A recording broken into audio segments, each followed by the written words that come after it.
Hello, and welcome to the Graphic Medicine Podcast Monthly Wrap-Up. We are a podcast dedicated to discussing comics and how they interact with issues of health, illness, disability, and caregiving. I'm your co-host, Alex Thomas. And I'm your other co-host, MK Serwick. So, any updates since our last recording, Alex? Let me think. I think one thing I forgot to talk about last time is that we finally did our voice recording for our animated section of our food allergy video that we're making. So Gary Ashwell, my partner, Booster Shot Media, came from LA, and we had 4 days together where we kind of were working on stuff, but then also we got to actually do this live recording in a studio with this amazing actress. And so it was great. It was great. So we recorded in the studio downtown in Chicago called BAM Studios, which is like just an actual super professional recording studio. And then we found this amazing comedian, actress, improviser named Arlita Hall to be the voice of our main character named Lucy the Lunchbox. And, it was a process because typically when we have done like voice acting for animated things we've done, there's like, there's like professional voiceover artists and they're usually great. And for the most part, in all other cases, we found amazing talent that way. But for this character, Lucy the Lunchbox has this kind of very silly, but also needs to go serious at times and be irreverent, but it was just a lot to do. And we just had the hardest time finding a voice actor that could do that. We had either like very professional sounding or very kind of cartoony sounding, but not that kind of in between. It was so hard to even like try to describe what we were looking for. We just knew when we heard it, it's like, that's not exactly it. So then we thought, well, I live in Chicago. What if we looked at improvisers? Oh. And so then we looked into Second City and we found this amazing improviser who was like, yeah, she like totally got it. And in the recording was just great because, she could do all these different takes and just rely on her improv skills to be able to kind of deliver, these different takes of these lines. And so it's really funny. We're really excited. So that's kind of the big thing we're working on now. And what's the kind of release window on that? Soon. No, it's on me now. Like right now we have all the voice recording done. So now it's just about me completing the art. And then once I'm done with the art part of it, then Gary animates it. So we kind of go back and forth with it. So now the ball is in my court officially. Nice. But soon, hopefully in the next, couple months. That's kind of the timeline we're looking for. But this is kind of an independent project we're doing, so we don't really have like a super strict deadline, but definitely we want this out as soon as possible. And we have some amazing collaborators that have also volunteered, and some voices that I'll keep a secret for now, but they're great. And it's been really fun. I think one thing that I was realizing as we were recording it is that especially when it's like a topic that I'm comfortable with, so like when I'm hired or when Booster Shot is hired by, let's say a brain injury specialist to make a video, we work really hard to deliver the content in a very entertaining way, but we don't get too like silly or funny because, I don't feel that confident to get that irreverent with something that I'm not super comfortable with. But, when it comes to allergy, it's like, okay, I understand the parameters a little bit more. So then I feel like we have a lot more freedom to get really silly and funny when we know it's appropriate. And so that has been really fun to kind of lean into that at times. And that's why I like working with this like really funny improviser is great. And so it was funny in the recording because it was just like, we were like cracking up at her line delivery. The sound engineers were like laughing. It was just like, it was such a fun thing to do like in person with a group of people. So yeah, I'm excited because I think it's going to be something that'll be really informative for kids, but also like hopefully funny and also not scary. I think that's the one thing with food allergy is that it's oftentimes something of where kids come at it, not incorrectly, but they'll come at it from a place of fear. And so one of the things we're really trying to do is to make this not scary, but really understandable and manageable. And along the same lines, one thing that I've made a real point to do is not to make the food allergens villains. So like if you recall on Iggy and the inhalers, the environmental allergens that we had were like monsters. Yeah. And so for this, it's like, no, these are not monsters. These are just like regular misunderstood things. And so that's kind of the metaphor that we're going for. And we're leaning on more the immune system being the one that's overacting and needs to kind of relax. Whereas the foods are just kind of, they're not trying to hurt anybody. It's not their fault. So that's kind of the angle that we're going with. But anyway, so it was really fun to work on that. And Gary and I don't, live in the same city anymore. So it's nice when we are in person because we have this really kind of intense time where we can work on a lot of different things at once. And so it was great. It was a great trip.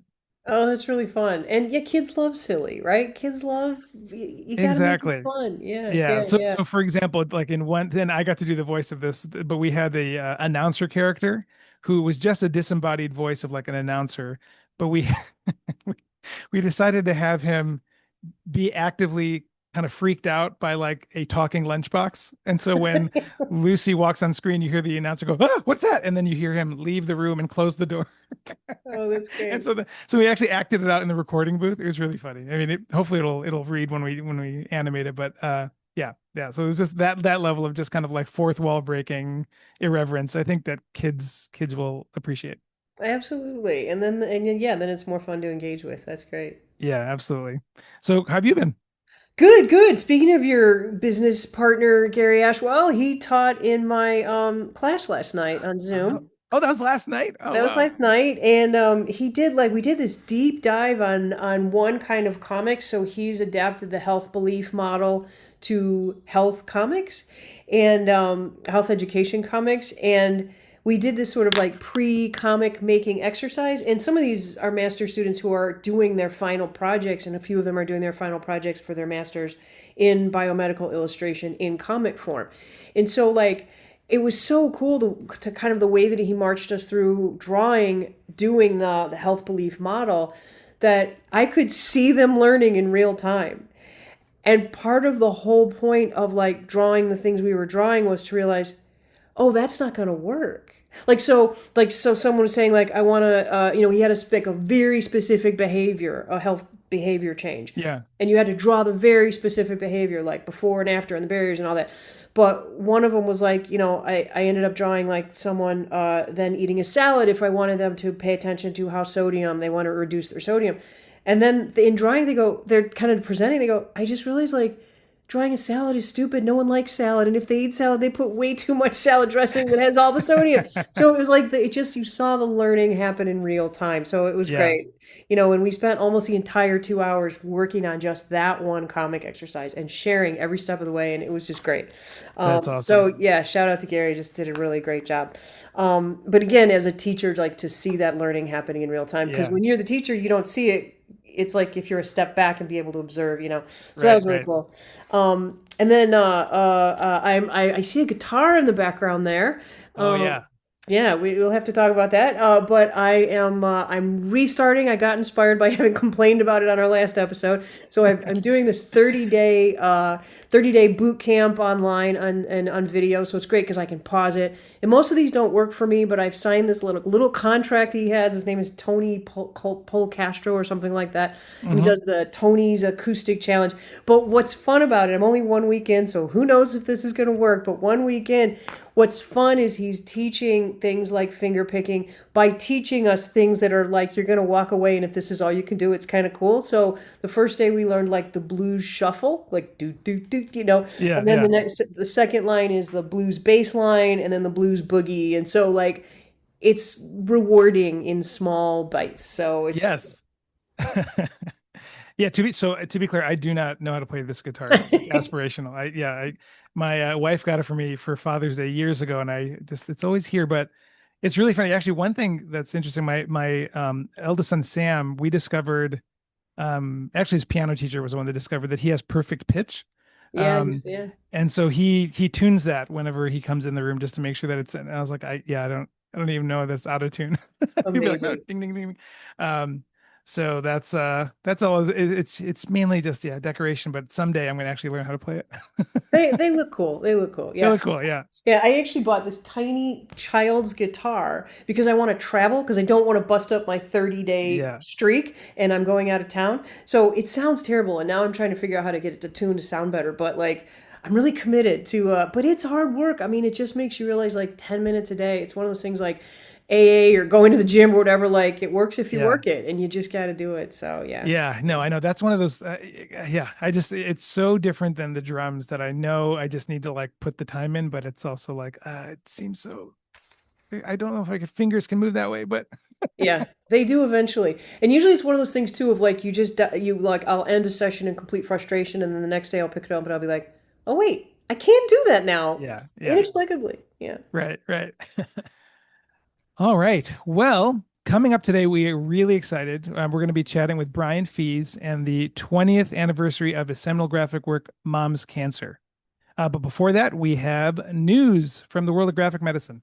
Do do do do do do. I still want some I always news forget to, yeah, I gotta alert get the there. news in. So this is really quick. The award shortlisting is still underway. Really excited. We're going to be announcing that shortlist May 1. Our readers are reading. And there's two new spotlight features just posted this week. And I just found another nurse making really beautiful comics on Instagram the other day, and invited her, and she's all excited. She's like, "I didn't know you guys existed," and I'm like, "No, we're like worldwide, and there's tons of folks doing this." And so she's all excited about those parts of her life coming together. We got new reviews on the site always, and then our newsletter every week. It's great. So if you haven't signed up for that, please do, because I'm so pleased with the new format we're using and the way that we've been able to aggregate information. So that's the usual update from me. Great. So from the GMIC board, we our applications for new board members are officially closed, and we should have two new board members soon. There we had a group of amazing candidates that by the time of this recording probably should be nearing the final decisions about who's joining us. So hopefully that'll be announced maybe on the next episode. Also, of course, we have our conference, the Graphic Medicine Conference in Baltimore at Johns Hopkins University, July 23rd through 25th, 23rd through 25th, 2006. And once again, the theme is Drawing Perspectives, Health Graphic Narratives Under Pressure. And I will have an update about the final submissions, and you should have heard by them from us by now. And if not, please read the text here. That's great. We'll have an update in the show notes. And I saw that actually, this was news to me, in the posting of our video. I saw there's a little bit of a graphic for the conference already. Oh, yes. Yeah, I made that. Oh, nice. Nice. Yeah. I think that's what they're going to use. I haven't heard back from them if they didn't like any part of it, but yeah, I was trying to capture the under pressure part of it more than other years. So hopefully Nice. that translates to the content we're seeing too. But yeah. Great. So, the members of the graphic medicine community really need no introduction to Brian Fies. We know Mom's Cancer. We know Whatever Happened to the World of Tomorrow. We know The Last Mechanical Monster. And we know A Fire Story. So I thought I would go a different way rather than reading your Wikipedia or anything with this introduction. Which is to say that in addition to being a really smart guy and a fabulous cartoonist who's inspired the birth of graphic medicine with Mom's Cancer, and a featured speaker at the very first graphic medicine conference in London in 2010. Brian is also a very generous human being. When I first started being serious about making comics, I emailed Brian. So we're talking around 2008, maybe Yeah. 2007 and 8. And you patiently, step by step, explained to me how to take a scan of a drawing in Photoshop and make the blacks look black and the white look clean. I mean, Oh, it that's was funny. that basic. And like, it was and to this day, every time I go to do that, I think about you, and I'm grateful because I wouldn't have gotten any further than like photographs of paper without you. So I really appreciate that. And that's just that gift of time and expertise was a real game changer for me. And I know there are other cartoonists who have similar stories. But in addition to being kind, Brian is also very honest. Brian will not. I mean, can we swear on our podcast? Have we crossed that? Have we crossed that? Yes, sure. I Brian will I not. never I never swear. Brian will not bullshit you about comics as a business or a project or, with feedback. There's no sugarcoating, but it's kind and productive advice. And so, but lastly, I want to say that in addition to being realistic about all that we do here in graphic medicine and comics, in the comics world, you still manage to be optimistic and regularly express your love for this medium that we all share. So, Brian, congratulations on the 20th anniversary edition of Mom's Cancer, and welcome to the Graphic Medicine Podcast.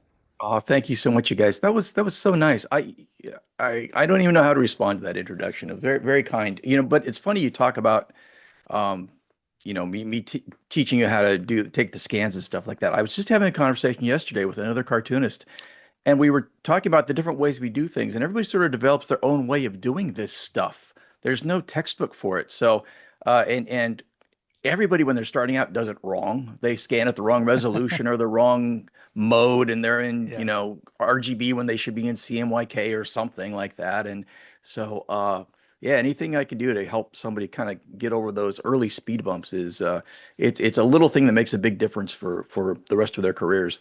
Yeah, yeah. Yeah, Yeah. I have like a 15-year-old YouTube video that like will look back on just about the specs about Photoshop. So that's nice to know that I could have just asked Brian. Well, let's not put that out into the world, you know. I'm not looking to start a clinic or anything. All right, I'll link the YouTube video I watched. Anyway, we're so happy that we have a chance to talk to you for this 20th anniversary of Mom's Cancer. Selfishly, because I have so many questions about the book, the process, the digital comic. Oh yeah, I got mine too. I got mine too. Um, but before I get into too far into the weeds about that, how did this come about in terms of this anniversary edition? It was actually my editor's idea. I've all my books have been published with Abrams Comic Arts, and my editor for all those books has been a really great guy named Charlie Kochman. And so I consider myself very fortunate to have had that continuity because a lot of people don't have that. But Charlie actually came to me a couple years ago and just called me up out of the blue and said, "Hey, the 20th anniversary of Mom's Cancer is coming up." And I said, "Yeah, I know." And he says, do you want to think about maybe doing something to mark that?" And here's my pro tip for any aspiring authors out there. When a publisher or editor comes to you and says, "I've got a great idea for a book you should do," you should usually say yes. Take them up on that offer. So it was actually my editor's idea, but of course I leaped at the chance. It was an opportunity for me, I thought, to really give the story the ending it deserved or needed. Didn't get 20 years ago, because 20 years ago I stopped the story where I thought it was done, and it turns out I was just wrong about that. There was more story to tell that I didn't really get a chance to, and so it was an opportunity to do that, and it was an opportunity to talk about some of the things that have happened since. Very much focused on graphic medicine, and MK was kind and gracious and generous enough to write a new forward for the book, which I really appreciated. That was just right on. That was perfect. So thank you for that. But that kind of thing is, when I published this book first in 2006 and started the webcomic in 2003, 2004, there wasn't graphic medicine, and I didn't write it with the intention that it would be graphic medicine because I didn't know that was a thing.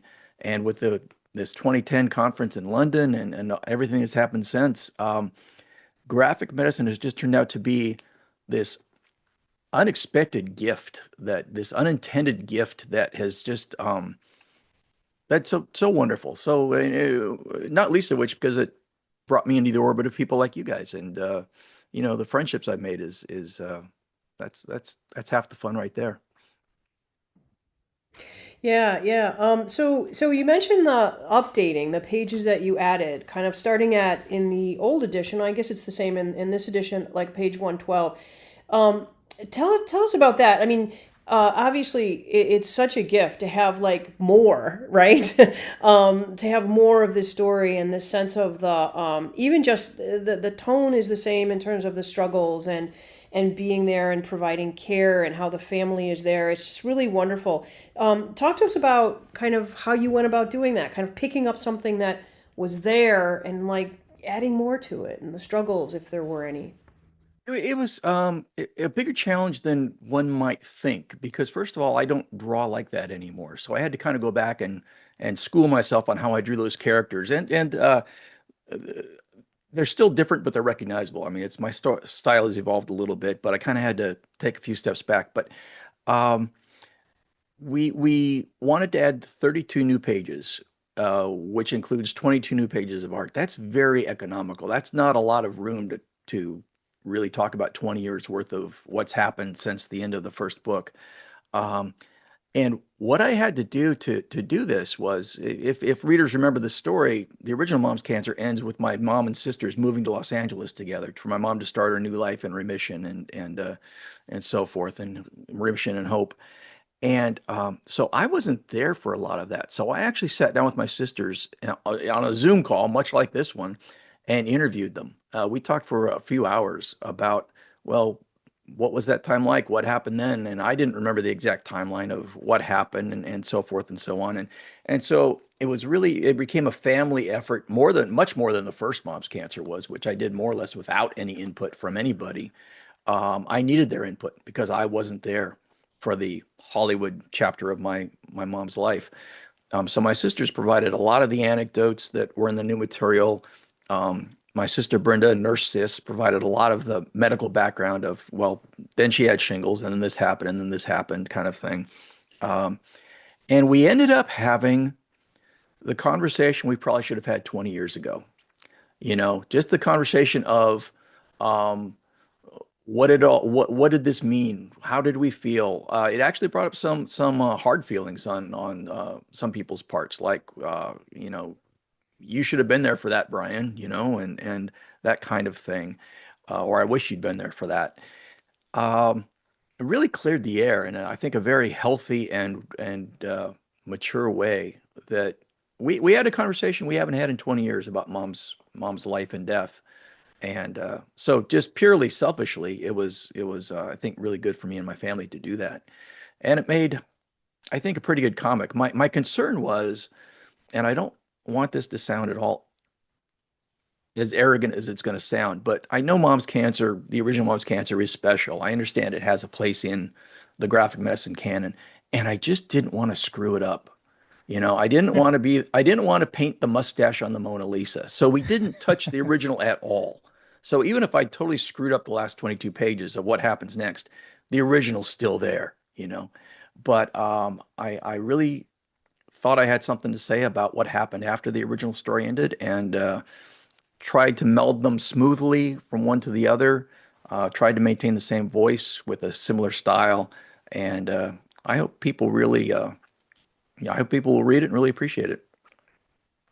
That's great. I mean, I have so many questions about the form in which you initially were creating the comics and how it relates to, how you, added this epilogue or end of the story now. And the first thing is, how in how real of time were the comics being produced and then shared online? Yeah, not in real time, but pretty close to it. I would, as my family was going through my mom's diagnosis and treatment, I would take notes and I would scribble doodles. And then I would let them sit because it took me time to figure out what was important and what wasn't. And it took and as part of my process, I had to come to realize, I had to force myself to realize this was, even though I'm a character in the book, this wasn't my story, it was my mom's story. So if something didn't focus right on advancing my mom's story, I edited it out. And so I was very conscious of, I didn't want this to just be a diary comic. On Tuesday, we went to the clinic. On Thursday, mom had chemo. I didn't want it to just be a day by day diary comic. I wanted it to be a story that had a beginning and a middle and an end, and something like a three-act structure and something like character arcs, so that even when I started it, I didn't know what the ending of the story was going to be, but I knew I wanted to have the feel, the structure of a story.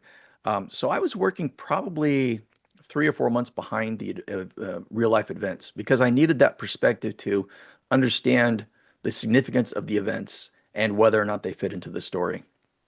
I edited And out a lot, and that's one reason Mom's Cancer is a pretty lean book. The original is 128 pages, the new one's 160. That's a pretty lean book, but it's lean to the purpose of focusing as intensely as I could just on telling my mom's story.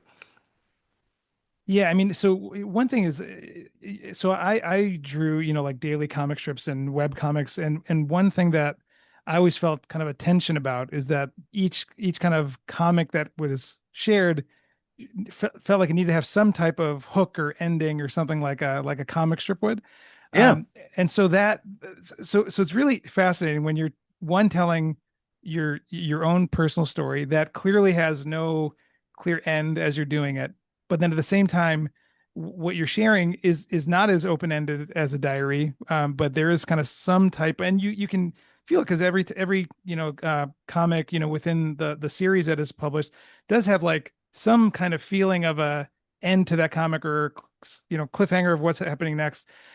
Was that something you were mindful of, and how did you navigate that along with this longer narrative, especially one where you don't even know where it's going? I was very mindful of that, and I think it's partly, and I was also, I think I was doing it subconsciously because I just grew up reading comics and comic strips. So you grow up with that beat of bump ba dump ba dump, Yeah, Um, and what made it easy for me is that the book is divided into these incredibly brief chapters. A chapter might be one page, or it might be two or three or four pages. I think the longest chapter I've got in the whole book is maybe 5 pages. And each of those chapters is an incident in our life that has its own beginning, middle, and end. right. Um, it's the story you would tell a friend if you called them up and said, "Here's what happened with mom today," you know. And I just Yeah. turned them into comics instead of calling the friend and telling them about it.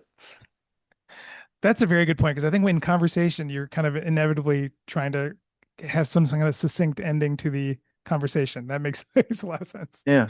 And as far as how it fit into the structure, I mean, I just winged it, honestly. I felt my way through it. Like there are things I'm thinking now of the flashbacks to my mom's childhood with her grandfather in the tuberculosis sanatorium. Those are scattered throughout, and that scattering, there's a little chapter, and then something in the present day, and then another flashback, and then something in the present day. Um, I just kind of felt my way through that. I knew what that whole story would be, but how to space it and how to pace it, I just kind of I winged that. I guess also then for this new, ending that you added, then did you feel like it felt different because you didn't have to adhere to any kind of specific kind of mini ending or web-based kind of bite-sized thing, or did it feel kind of the same? Felt the same to me. I wanted to be consistent with the rest of the book, Right. and it's broken into those little chapters, those little 2 or 3 page chapters too.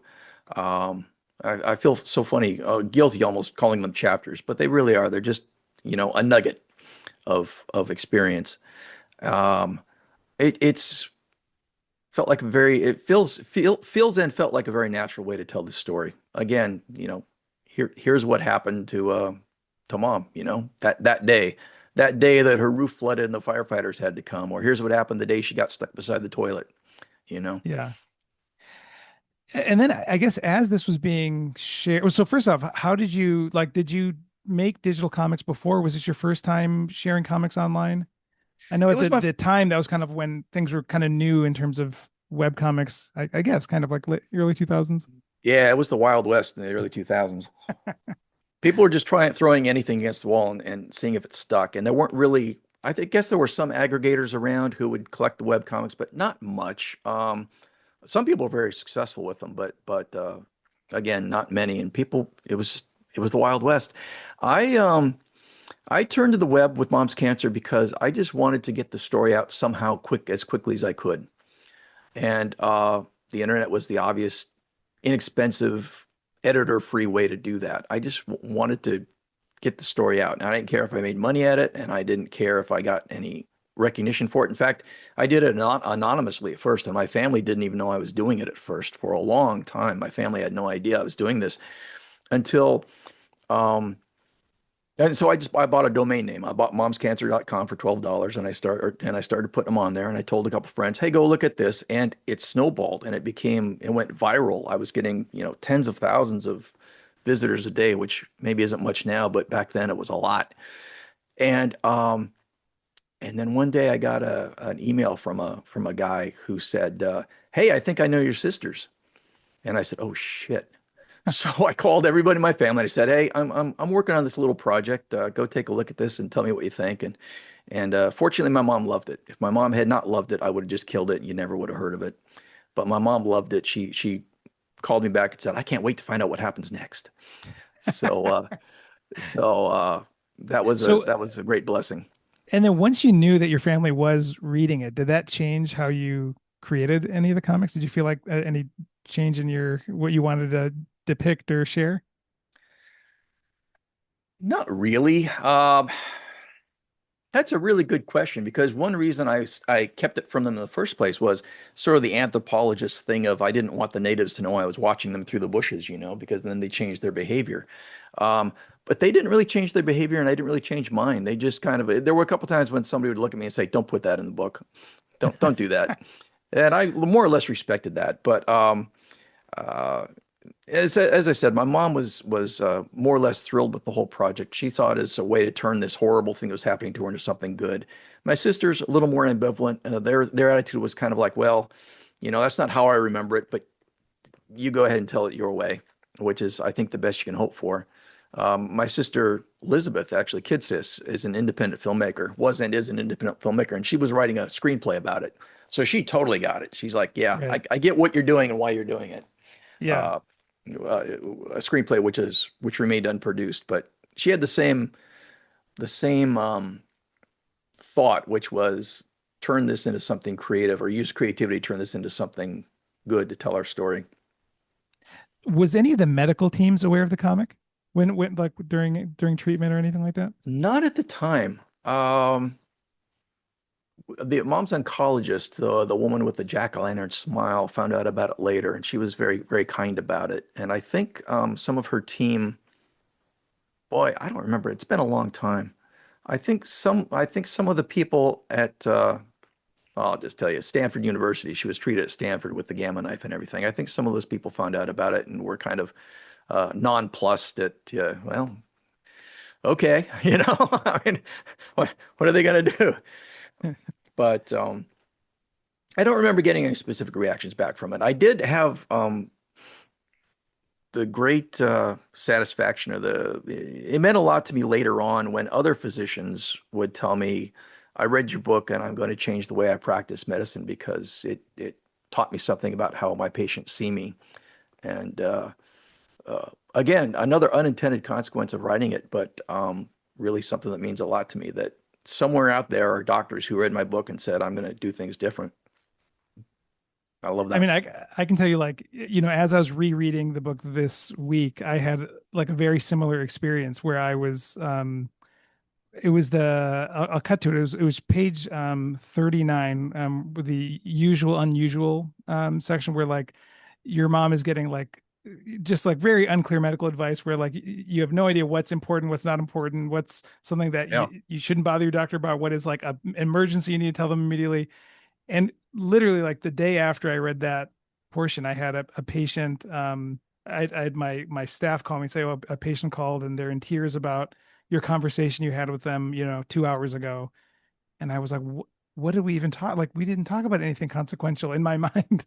But then and it was exactly that. It was exactly that where there's a complete kind of like, misunderstanding of what their understanding was and what I felt was important versus what they did. And it was like a great example of like how, as physicians or healthcare providers, it's so easy to just kind of live in your own mind and not really, even when you think you're doing a good job, not really understand like how your words are being interpreted by the patient who like, the conversation that you had that could be one of 20 could be the most important conversation that patient has all week. And, you're doing that all day and don't even think about it in that way.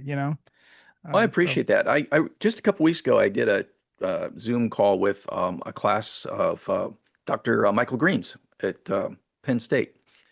And the last question the class asked me was something like, what advice would you have for how we communicate with our patients as we become doctors, we become physicians? And my advice was don't underestimate your patient's intelligence, but don't overestimate how much they're taking in, how much of what you're saying they're hearing. You might have to tell them something 4 or 5 or 6 times for it to really sink in. You might have to tell it as clearly, not stupidly, not simply, but as clearly as you can, because they're just taking in so much information, and so much of it is alien and foreign to them, and it all impacts their lives in a very profound way. And I told them, and I've often said, we would often walk out of a doctor's appointment, our entire family, me, my sisters, my mom, and get out in the parking lot and look at each other and just say, what just happened? What are we supposed to do now? What was the outcome of that visit? I don't understand what we just had. So I always tell patients and their caregivers, have somebody go along a neutral party just to take notes. You got to take the notes because you, the patient, are not going to absorb this. You're just not. And I think if the physician understands that they're saying things that they might have to say 3 or 4 times, not because their patient's stupid, but because they're just not absorbing, it's not penetrating their, you know, mental defenses or their vulnerability or whatever they have going on in their heads about maybe I'm going to die from this. Um, you know, keep that clarity and help the people out as best you can. Yeah, and you just jumping in on that. Sometimes in the course of a clinical encounter, they will contradict themselves. Not even real, like a physician will not realize they're contradicting themselves. And so, if you've got that, you can stop and say, "Oh, wait, you said before that I should do these drops every 4 hours, but now you're saying we're going to two. Yeah. Yeah. I mean, I'm a huge fan of the advocate.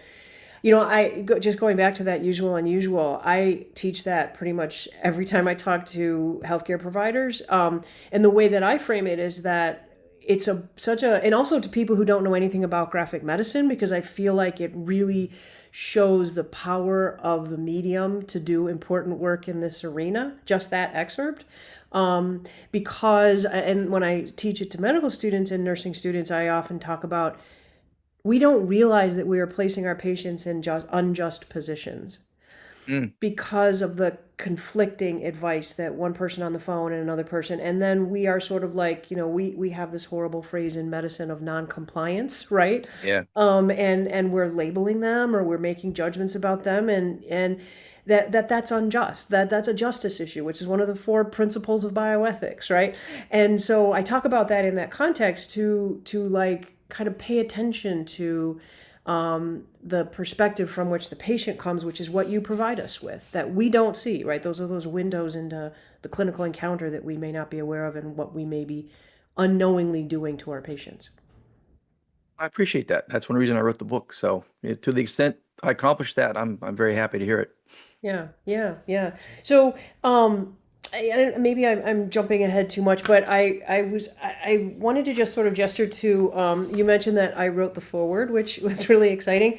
And if anyone's interested in sort of my personal backstory of how that came to be, I have a blog entry that we'll put in the show notes, and you can see some fun photos that Brian has allowed me to share.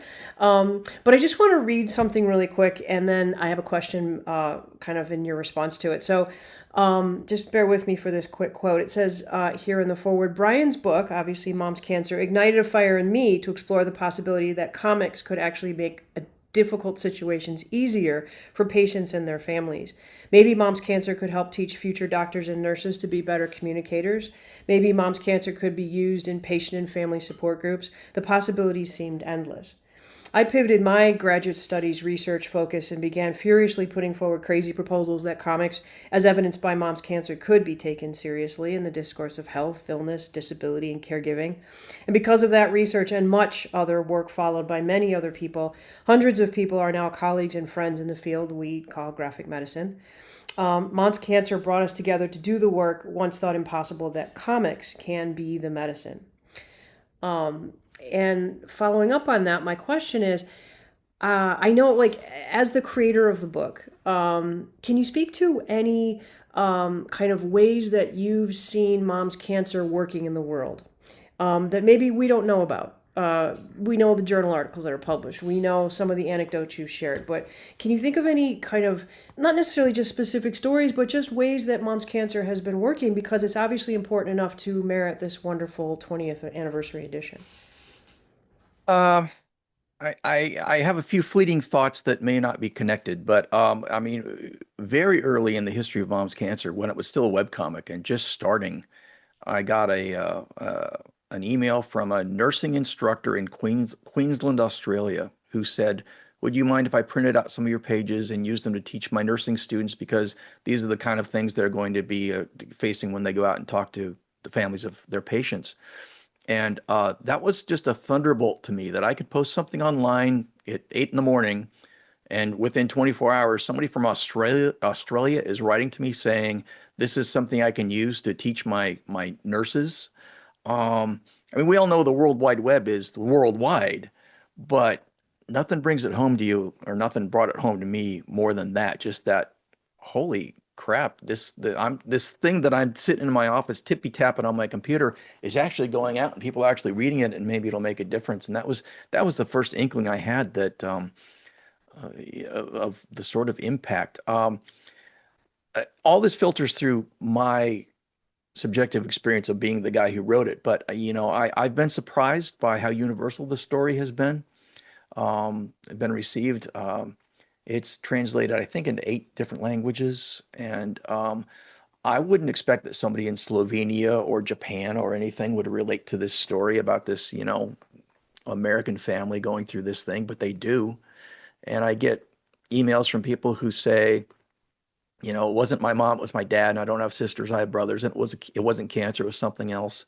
But it was like you were in our living room watching us.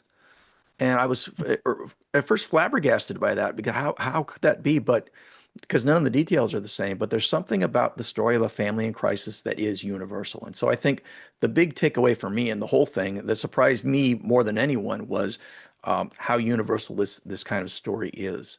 And by the way, this isn't an ad, but it's something I experienced again with my later story, A Fire Story, my later book uh, about losing my house in the 2017 Northern California wildfires. Is I thought, well, this is a good story about wildfires, but it turns out people losing their homes in hurricanes, people going through tornadoes, people all over the world experience the same things when they go through their disasters too. And there's something, I think this is where I get evangelical a little bit, but I think this is one of the great strengths of the comics medium. And Scott McCloud and other people have talked about this, but there's something about comics that magnifies or emphasizes empathy, that puts the reader in the shoes of the people in the story, these comic characters, these patterns of black ink on white paper with 2 dots for eyes and a squiggly line for a mouth. People empathize with that, put themselves into it, and I can't think of another storytelling medium that does that as powerfully as comics. And I think that's our secret. That's our secret sauce. That's our superpower is that ability to inculcate, to create empathy in our readers. That at some point almost starts to feel like telepathy. People absorb what you want to tell them without even having to think about it. They're just in the story, and they are all those people. And it's why one reason, probably the major reason, I love the medium, love working in it. Yeah, I mean, I was thinking about that a lot as well because I think that the experience of having, parents get old and sick is such a universal thing, and how siblings maybe, snap together to deal with it is also like it's inevitable for most families that is an experience that they'll go through. And so Or deal poorly with it too sometimes. exactly. Yeah. And yeah, but but it's definitely not the case that this has not been covered in other medium, in a lot of different ways. And so one of the things that I was, and I have a lot of thoughts as to why, but there's something very specific about how your work really resonated with people more than like a book about this experience was that, or a movie or something like that. And I think that one of the things as you're talking about is the nature of comics themselves, allowing for the reader to see themselves in it. But I think there's also something to the episodic nature that you did by necessity of the webcomic, because in the same way that like, when you have 2 disparate panels, you fill in the gaps to connect the dots. I think people are also doing that with each kind of chapter where it's not Hmm. like one continuous story where we see what's happening every day. It's like these little snapshots through, a months or years long experience. And I think that the readers inevitably they're putting their own lives in between those chapters. And I think that's where they're seeing like, how did you know I went through this? Because they're filling themselves in the gaps that you intentionally left as well. I think you're right. Filling in the gaps. That's exactly the right way to put it. People fill the gaps between the chapters, between the bits of story, and between the panels, as we know. I think that's a really nice way to put it. I think you're exactly right. And I think I've seen so many interview like reviews, let's say, or articles from written from people who've never read comics before about their experience with mom's cancer too. And so I think the other thing is that it's an entry point for a lot of folks, not just to graphic medicine but to comics, which is amazing. And I think it's a Oh, great example of like what comics are capable of doing.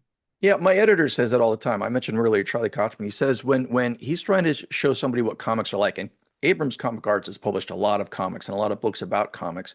He says he hands them Mom's Cancer because it is exactly that entry point. And you talked about my thinking in the early days. I did that on purpose. I wanted my first thought when I sat down to, all right, I'm going to make a comic about cancer. is I'm going to make it dark and broody and scritchy scratchy and a lot very gothic looking because cancer's scary and dark and brooding. And I can draw like that, but I chose not to. I went exactly the opposite way. I wanted to look light and airy, and I wanted the characters to be uh, like friendly and inviting. I wanted to look like a 1950s, 1960s comic strip, like Family Circus. In my head, Mom's Cancer is Family Circus Goes to Hell kind of thing. And and I did that on purpose because I didn't want to repel readers with the art. I wanted to invite them in with the art and then pop them with this story that I knew was going to be strong enough to to deliver the punch I wanted it to. But come on in, folks. I'm going to tell you a story that's easy to read in simple panels, no confusing layouts, very straightforward layouts, with a way of reading comics that you're already familiar with. If you grew up reading Peanuts or High and Lois or Family Circus or any of these things, Mom's Cancer is going to look familiar to you. So you're not going to be put off by it, being scary or different or strange. Please come in, sit down, read the comic, and then maybe we'll show you some other comics that are, a little different than that.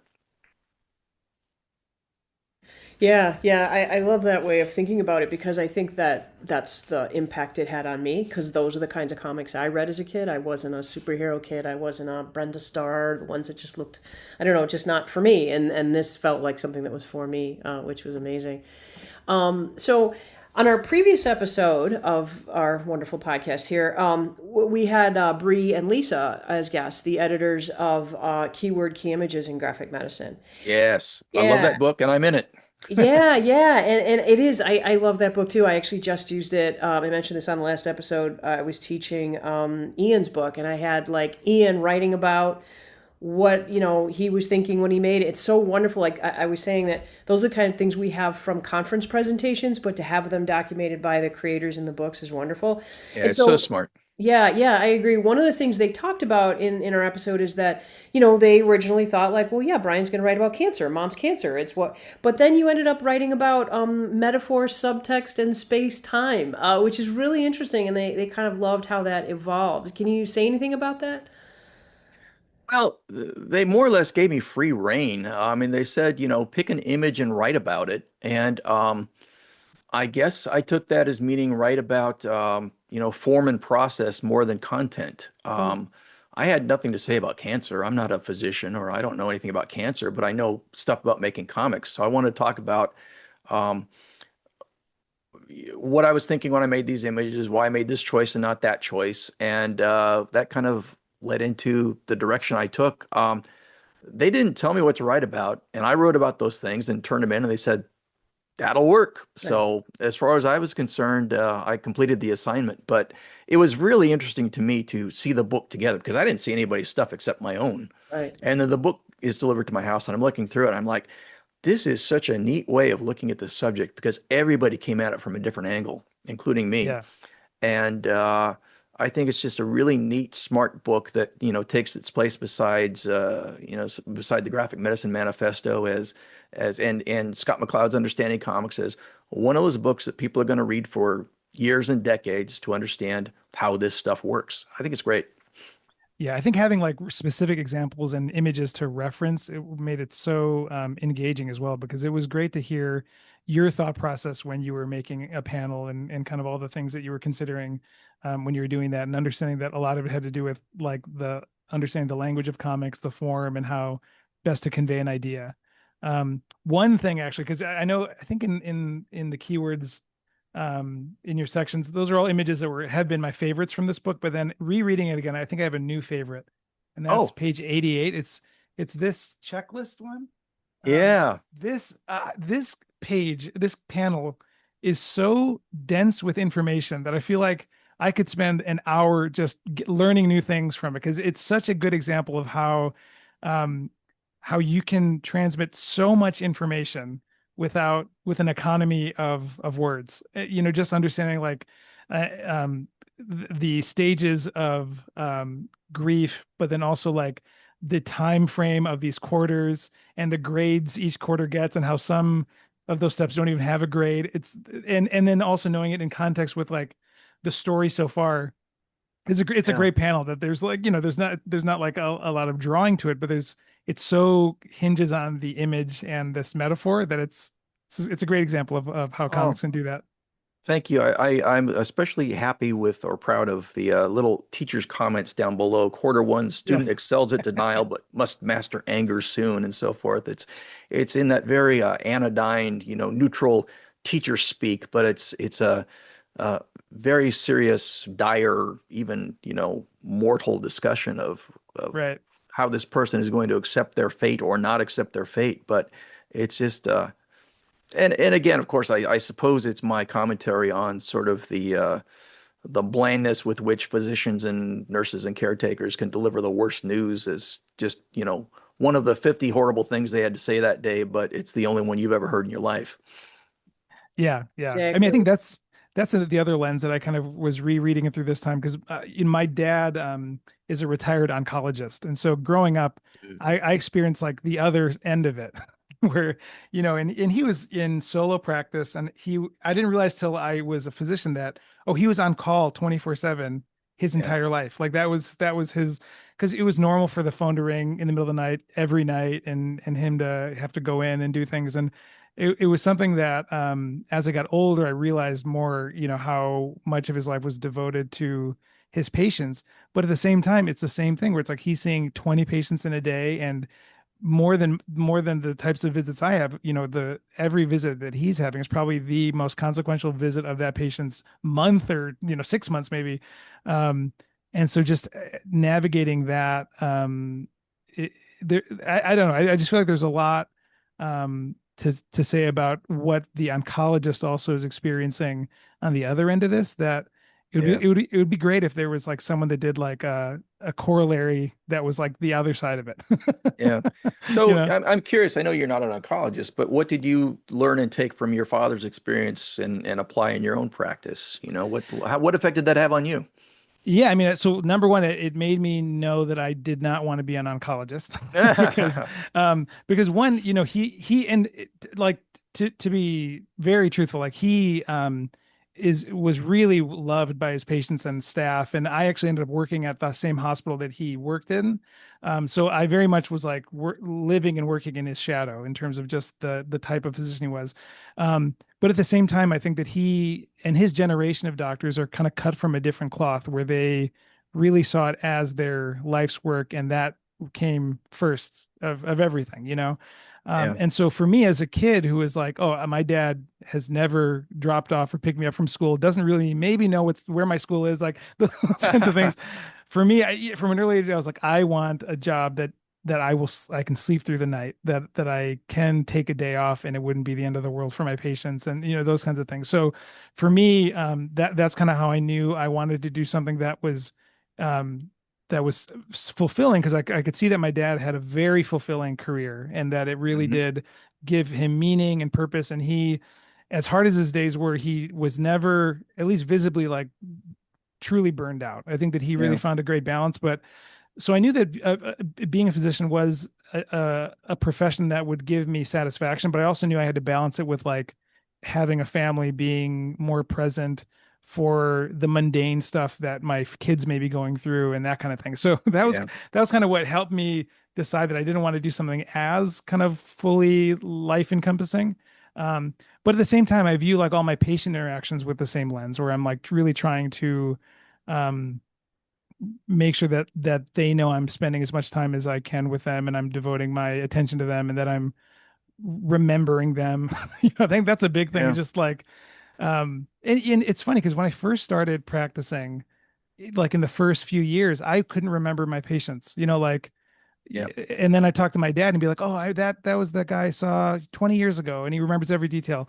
But now that I'm Wow. like, I'm about 20 years in now, and now I do remember all my patients. It's a very weird thing. Something changes in your brain where it's like you absorb and retain the information, and you see the patients more than just like notes on a chart, and you start to kind of you absorb their life experiences and remember their anecdotes, and so that is something that Mm. I feel like I kind of absorbed over the years. But definitely the first few years, I was like, how does he remember these details? And I don't know what changed, but that was That's something I, fascinating because I would expect the opposite, that, as time went on, you might get a little more jaded and a little more, humdrum about things. But it sounds like yeah. you start taking it to heart a little more. I Interesting. would say I've been more jaded with the system. I've never been more, pessimistic about the actual healthcare system we're working in, but not the patients. Yeah. So the burnout is Well, not for the patients. I relate a little bit to what you're saying. I know MK and I don't know if MK and I have talked about this. I know you and I have never talked about it, Alex, but my dad was an internist, so he's not an oncologist, not that kind of pressure, but he was always on call. He was always going in, and for years after he suspended his practice, I would run into people who would hear my name, which is unusual. Oh, Fies, Dr. Fies, he was my doctor. For 20 years, I ran into people who just thought he was just the best, and I'm like, you talking about my dad? Really? My dad? And they just loved him. And that was a side of him that I didn't see because I saw the missed dinners and he wasn't neglectful, but he was busy and he wasn't always there for everything. And I think that's partly why he kind of burned out on medicine and went and did something else. But um, so I guess I'm saying I relate a little bit to what you're saying from the child of a physician's point of view. Yeah, I mean, I think that this, like my siblings are physicians, my brother-in-law's a physician, so I'm and my wife is a physician. So like I feel like this newer generation of doctors are coming at it from probably a healthier way, where there's much more of a balance between life and your job. And I don't know. I mean, I think that we're less accessible, so like this is part of the healthcare system being more like Yeah. corporatized. So like it's very, you can't call your doctor anymore. You have to call, Nope. a call center that goes somewhere to somewhere and eventually a my chart message. So like there's a cost to that. But Yeah. I think that yeah, that old school way of practicing also was not the healthiest for most people practicing it. And I think that it probably wasn't sustainable. So I feel like we've gone maybe too far the other direction, but somewhere in between is probably the sweet spot.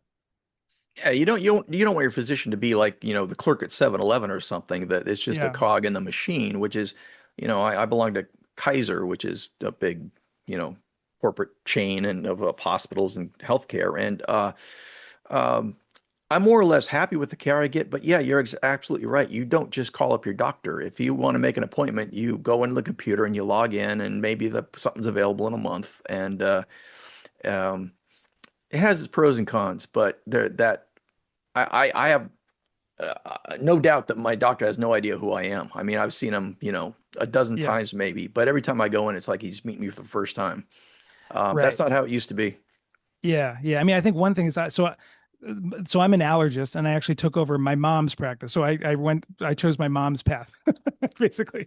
Um, and so for me, I have this luxury of actually having patients that have known me since I was a child. It's a very weird thing. Oh, well, that's very That weird. It's very weird. So I'll see patients that'll be like, I remember you when you were, 9. And that's how I started drawing asthma comics, was in the same practice that I'm working in. So like so it's very unique that I'm not part of, like, I'm in a very, small private practice that's been around for, 40 plus years. I love But that. I see that, but my generation of doctors, it's kind of not that. But I think at the same time, it's like they can go home and they leave most of work behind. It's not something that Yeah. is all consuming, which is good. I mean, I drop my kids off from school to school and pick them up every day, and feel like I take pride in that I'm more around for that. Yeah. Good for you. Good for you. And being able to balance being an artist and all the projects that you do with your business and Booster Shot and Yes. your music. And I mean, like Yeah, yeah, yeah. I get emails from Alex at 3 o'clock in the morning. So it's not like you're not still working really hard. Yeah, it's a good way to, being your own boss allows you to do a lot of things that I would never be able to do otherwise. I'll just say Same that. here. Yeah. Oh, great. Well, this has been such a great conversation. We could go on for much longer, I'm sure, but in the interest of everyone's time, both on the call and watching this, we'll have to move on to our final segment. And so, in our final segment, Brian, we like to talk to our guests about what they're reading, or what media they're consuming. And we've kept it a little more open-ended. If there's not a specific thing that you're reading you like to talk about. So is there something you'd like to share with us that you're currently reading or consuming? Thank goodness MK gave me a heads up that you do this. Because I had to go through my bookshelf and say, what have I been reading? I'm actually, I'll be totally honest with you. The book that's on my my end table right now is David Sedaris. I love David Sedaris. It's Carnival Snackery. It's a kind of a diary of his. I've recently acquired and read The Essential Peanuts, which is the 75th anniversary celebration of the comic strip Peanuts put up by my publisher Abrams. So I acquired it for nothing. But but it's just a wonderful package looking at 75 years of Peanuts. It's got all this great ephemera, these stickers, these little postcards and all. It's a fun package.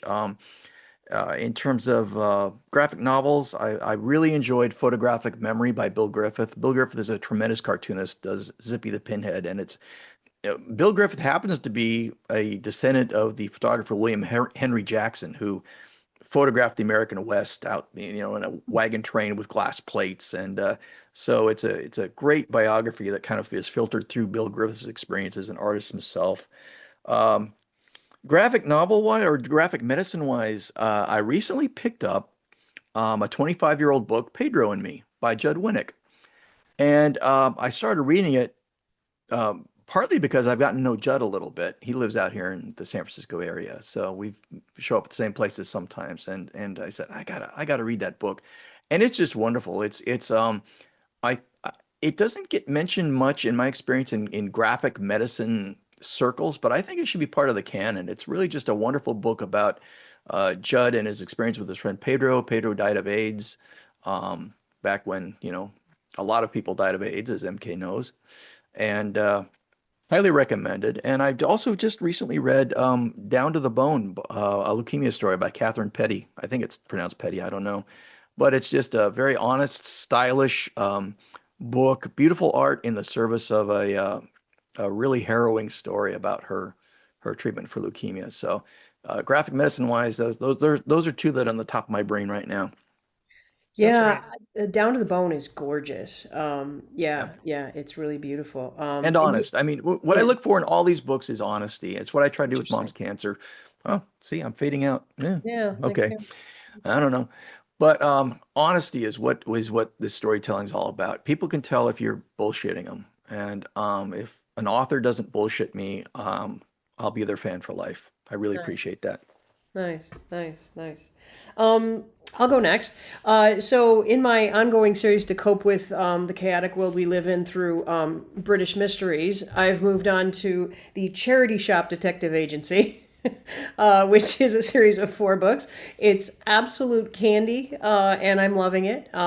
So, just for any of you who are interested in that kind of escapism, but I also want to say, in terms of broadening this more widely to things we're consuming, I was a big fan of Dairy Girls, the series out of Belfast, and there's a new series from the creators called How to Get to Heaven from Belfast, and it's also a murder mystery that involves like adolescents who did something. Fast forward to them as adults, a group of young women similar to Dairy Girls. So highly recommend that. It's we're saving the last episode to enjoy, but it's I know pretty what great. that's like.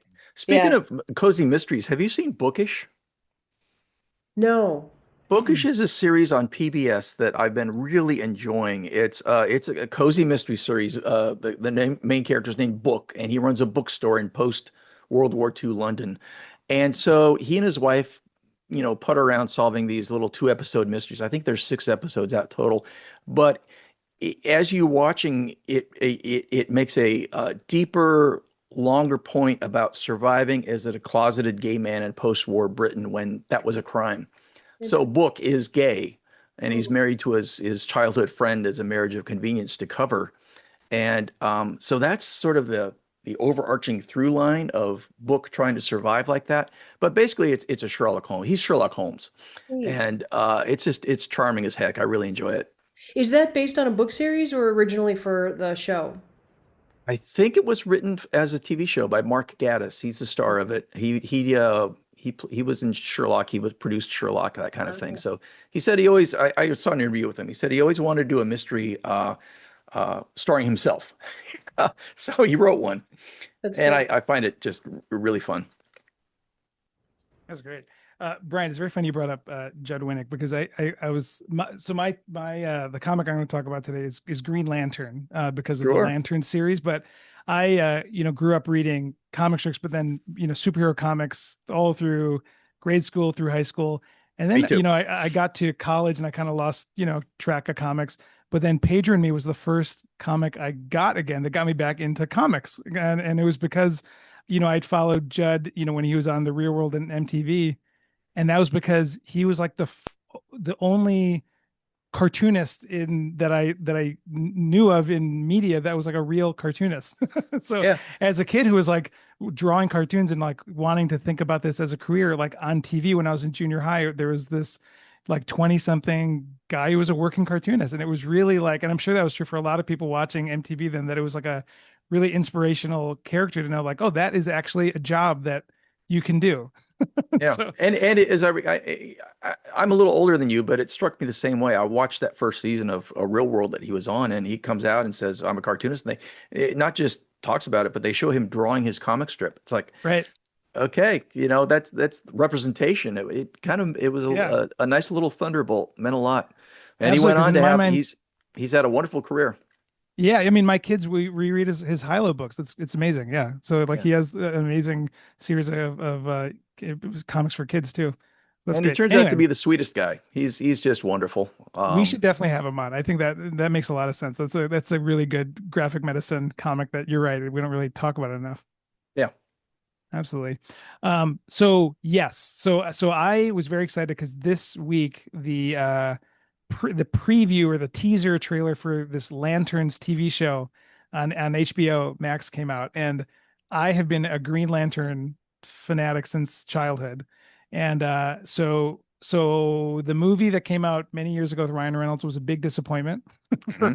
for most people. So this has been very exciting, and the trailer looks great. It looks like it's going to be kind of like a noir kind of True Detective-esque tone, except with the Green Lanterns involved, which is amazing. And it's really based around some, comics that have like a similar tone, with the Green Lantern and the Green Arrow going across the country through America from the 70s with like Dennis O'Neil. But anyway, so that got me this week just to kind of look back on some of the Green Lantern stuff. And so I have like a reprint of the original Green Lantern comics when they first Hmm.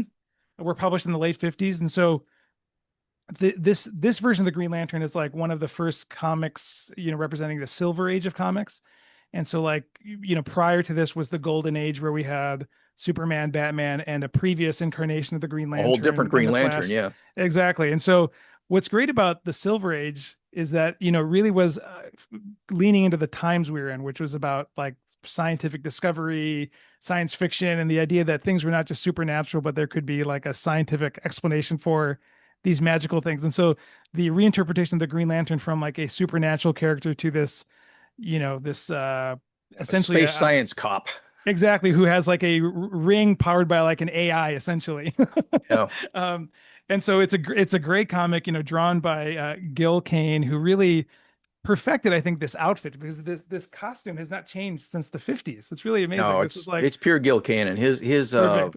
His figure drawing was just one of a kind. Nobody else drew a figure like being thrown through the panel like Gil Kane did. Yes, absolutely. And also like reading through this again this week, I was really struck by, yeah, exactly how when Hal Jordan is in flight, how like graceful it looks so different than like, Yeah. previous drawings of like Superman flying or something like that, where it really shows. And actually that was commented on in this trailer too, where like there's a shot, one shot, because it's the trailer is very not grounded, so you don't really see anything supernatural or anything science fiction. But there's one shot where you see the current actor playing Hal Jordan just kind of take off, and it looks so light and graceful. And it's like, yeah, because it's not through his effort; it's his ring that's doing it. Yeah. This is great, and that was very much like you see it in Gail Kane's art as well. So anyway, great comic, and I think a lot about why I connect with this comic so much, and I think this is true for a lot of cartoonists and artists, but the Green Lantern's power is fully based on his will and creativity. It has Hmm. nothing to do with your muscle mass, your intellect, really. It's just about, are you creative, and are you willing to like put it all into that? And that's I basically love that. how the ring works. That's great. Yeah. Great Yeah. metaphor. I Nice. love that. Anyway, so Unlike Batman, you don't have to work out. You can just put on the ring and, exactly. You just need go to save the be universe. creative. Yeah. And hopefully the series isn't horrible, or I'm going to regret this segment. I was wondering what you thought about the commercial because I saw the preview too, and there's not much Green Lanterning going on there. I'm hoping that that's intentional, that they're trying to suck in the people who've been burned out by superhero content. Sure. So we'll I think see. you're right. I like the actors. I think the tone will be good, but yeah, we'll see. I was also tricked about the previous Green Lantern movie. I was so excited, and then I was heartbroken when it when I watched it. I dragged my wife to the theater, and she's like, "This is the Green Lantern." I was like, "It's not. Oh, No, that's funny. this Well, is I'm not it." hopeful just for your sake that it's good. Yeah, well, thanks. Well, great. That was those are some good choices. We'll have, of course, everything we talked about in the show notes if anyone wants to refer to any of the things we talked about. Thanks again for joining us, Brian. Congratulations again, 20 years of this amazing book. Yeah, thank you. I'm really hoping and expecting that it becomes the definitive edition, that it's the one people pick up and read and, teach in medical schools. And, I hope it has another 20 years of life left in it. That would be a really nice legacy to my mom. Yeah, and I think really the ending really, like you said, it really gives a complete story to it as well. So I really do feel like this is the definitive edition, to have the full story. Thank you. Yeah. Yeah. Thanks, Brian. Thanks for having me, my friends. This was great.